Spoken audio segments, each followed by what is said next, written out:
कोरेगाव तालुक्यात भिवडीजवळ सोलापूर मेढा एसटीचा अपघात होऊन अनेक प्रवासी किरकोळ जखमी झालेले आहेत।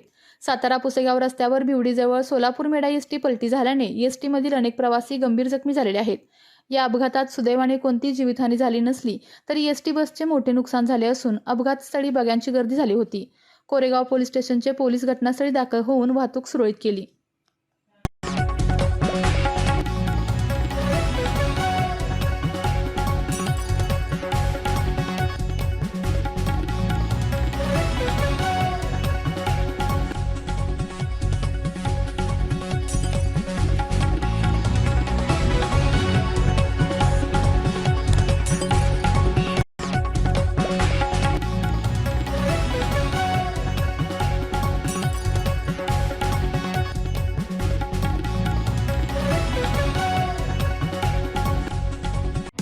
विविध कंपन्यांमध्ये जॉब मिळवण्यासाठी किंवा स्वतःचा उद्योग व्यवसाय करण्यासाठी 1 वर्ष कालावधीचे महाराष्ट्र शासनाचे तांत्रिक कोर्सेससाठी Patil electronics institute Satara. Electrical supervisor, automobile mechanic, electrical wireman, motor winding, 2 wheeler 4 wheeler mechanic, computer operator, computer hardware आणि डिप्लोमा कोर्सेस। पात्रता 10वी 12वी एसटी पासची सोय। Patil electronics institute, Radhika road, Satara 98 220 97 071। 1986 पासून तंत्र शिक्षणामधील अग्रेसर संस्था पाटील इलेक्ट्रॉनिक्स इन्स्टिट्यूट। आपल्या तालुक्यातील जिल्ह्यातील बातम्या सर्वप्रथम पाहण्यासाठी आजच सातारा न्यूजला YouTube चॅनलवर सबस्क्राईब करा, लाईक करा, शेअर करा आणि बेल आयकॉन प्रेस करायला विसरू नका।